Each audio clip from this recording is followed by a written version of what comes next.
Hello friends, स्वागत है आप लोगों का हमारे चैनल यूजीसी एकेडमी साहित्य में। तो आज का जो हमारा टॉपिक है रिसर्च मैथोडोलॉजी हम लोग कर रहे थे, जिसमें कि हमारा अगला टॉपिक है इस अनुसंधान समस्या। उसमें एक टॉपिक लगे हुए हैं, अक्सर हर मतलब पीएचडी सिलेबस में लगे हुए रहते हैं अनुसंधान समस्या रिसर्च मैथोडोलॉजी में।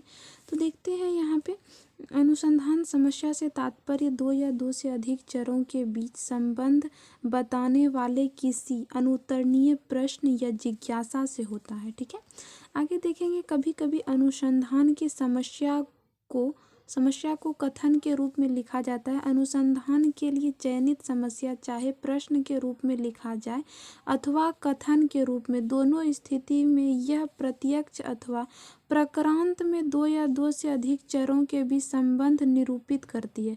अनुसंधान समस्या का अनुसंधान प्रश्न से प्रायः एक या एक से अधिक कार्य कारण संबंध समाहित होते हैं। विगत अध्ययन से स्पष्ट किया जा चुका है कि अनुसंधान कार्य में वैज्ञानिक विधि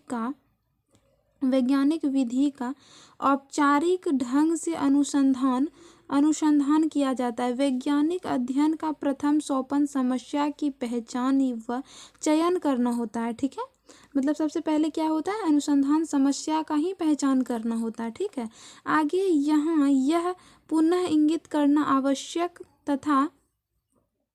तथा उचित ही होगा कि अनुसंधान की समस्या दिन प्रतिदिन आने वाली कोई समस्या न होकर सार्वजनिक प्रकृति की कई गंभीर समस्या होती है तथा इनका समाधान नवीन ज्ञान के सृजन की ओर अग्रसित होता है।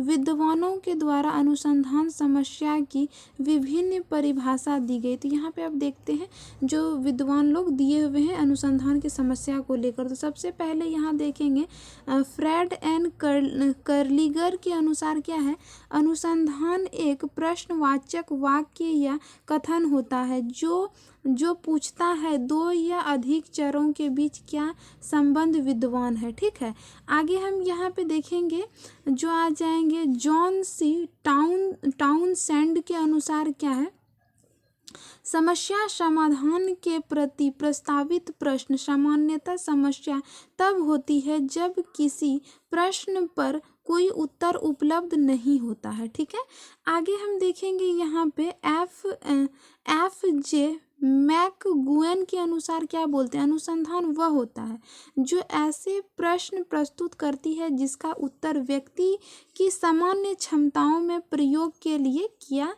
जा सकता है। ठीक है, आगे हम देखेंगे यहाँ पे अनुसंधान समस्या की पृष्ठभूमि की ओर संकेत करते हुए मैकगुएन ने यह भी कहा कि समस्या का तात्पर्य हमारे ज्ञान में कमी से है। ठीक है, आगे हम देखेंगे यहाँ पे मैंने इतने सारे देखिए विद्वानों ने क्या क्या कहा अनुसंधान को लेकर। तो यहाँ पे दिया गया है फिर अनुसंधान समस्या का तात्पर्य, मतलब हम ये कह सकते हैं उसके आधार पर कि किसी अनुसंधान के समक्ष उपस्थित महसूस की गई एवं चिन्हित की गई एक समस्यात्मक परिस्थिति से होता है जिनमें समाधान में सार्वजनिक प्राकृतिक तथा उपयोग की सूचना प्राप्त होती है। अनुसंधान समस्या की प्राकृतिक को समझने के लिए किसी अच्छी अनुसंधान समस्या में होने वाली विशेषताओं पर दृष्टिपात करना उचित होता है। किसी भी अनुसंधान योग्य समस्या, यानी कि अब यहाँ पे हम अनुसंधान के योग्य जो समस्या होगी उनकी कौन कौन समस्या की जो यहाँ विशेषता है उनमें कौन कौन सी होनी चाहिए ये हम देखेंगे, तब भी अनुसंधान समस्या के अंतर्गत आएंगे। ठीक है, तो देखते हैं यहाँ पर कुछ पॉइंट दिए हुए। अनुसंधान समस्या स्वयं में स्पष्ट तथा मूर्त प्राकृतिक की होनी चाहिए, अर्थात अनुसंधान समस्या को स्पष्ट शब्दों में इस प्रकार से लिखा जाना चाहिए कि उनमें किसी प्रकार का भी भ्रम की स्थिति संभव न हो। मतलब जो होनी चाहिए, जो जैसी भी हमारी समस्या, जैसी भी ये समस्या, वो स्पष्ट होना चाहिए, कोई इसमें डाउट नहीं होना चाहिए। ठीक है, अनुसंधान समस्या का समाधान वैज्ञानिक विधि के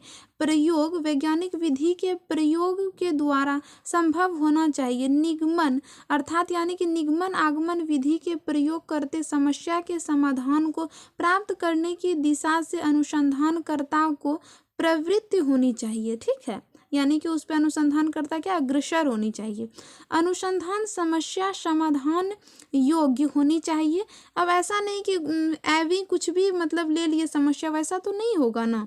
तो इसीलिए यहाँ पे दिया गया है कि समस्या का उत्तर खोजना व्यवहारिक दृष्टि से संभव होना चाहिए। नैतिक धार्मिक अन्य ऐसी विवादित प्रकरणों को अनुसंधान हेतु चयनित नहीं करना चाहिए। मतलब कुछ भी ऐसे नहीं, तो इसमें जिसके उत्तर प्राप्त करना कठिन हो, मतलब कुछ ऐसा अब रख लिए जिसका कि हम उनको सॉल्व ही नहीं कर सकते हैं, तो फिर वो क्या फ़ायदा। आगे देखेंगे, अनुसंधान का क्षेत्र विस्तार तथा आकार सुनिश्चित होना चाहिए।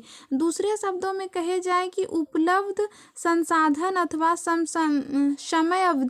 समय अवधि को ध्यान में रख कर अध्ययन के क्षेत्र में विस्तार व आकार इस प्रकार सीमित कर लिया जाना चाहिए जिसमें दी गई अवधि संसाधनों के माध्यम से पूरा किया जा सके।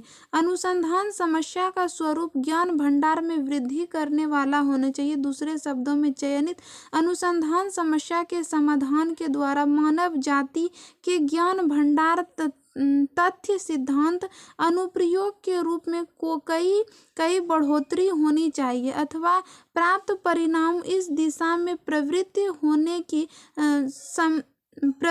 होने की संभावनाएं होनी चाहिए। आगे देखेंगे यहाँ पे, इस दृष्टि से अनुसंधान की समस्या नवीन होने के साथ साथ इस प्रकार से होनी चाहिए जिसका वर्तमान में उत्तर उपलब्ध ना हो, ठीक है।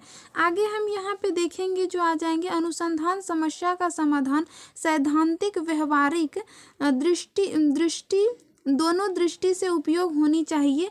वस्तुतः किसी भी अनुसंधान कार्य के परिणाम सैद्धांतिक व व्यवहारिक दोनों दृष्टि से सार्थक होनी चाहिए, अर्थात उपेक्षित परिणाम संबंधित परिस्थिति को अधिक अच्छे ढंग से समझाने की सैद्धांतिक पृष्ठभूमि को सुदृढ़ करने वाले व्यवहारिक अनुप्रयोग को बढ़ावा देने वाले होना चाहिए, ठीक है। आगे यहाँ पे देखेंगे हम, अनुसंधान समस्या को अनुसंधानकर्ता रुचि क्षमता उपलब्ध संसाधन के अनुरूप होनी चाहिए, अर्थात अनुसंधानकर्ता की योग्यता रुचि उत्साह वित्तीय साधन फिर यहाँ पे उपलब्ध समय अन्य संसाधन आदि की दृष्टि से समस्या सुसंगत होनी चाहिए जिसमें कि अनुसंधानकर्ता के लिए अपनी व्यक्तिगत परिस्थितियों के मद्देनजर उस पर कार्य करना संभव हो सके, ठीक है। तो यहाँ पे जो मैंने देखा अनुसंधान समस्या का चयन कैसे करें, फिर अनुसंधान समस्या क्या है, रिसर्च मैथोलॉजी में ये हमारा क्लास 3 होगा। तो यहाँ पे हमने आज को देखा है अनुसंधान समस्या, ठीक है। तो नेक्स्ट हमारा टॉपिक रहेगा अनुसंधान के प्रकार पर लेकर। तो आई होप ये वीडियो आप लोगों के लिए यूजफुल रहेंगे। तो वीडियो के साथ बने रहने के लिए बहुत बहुत धन्यवाद।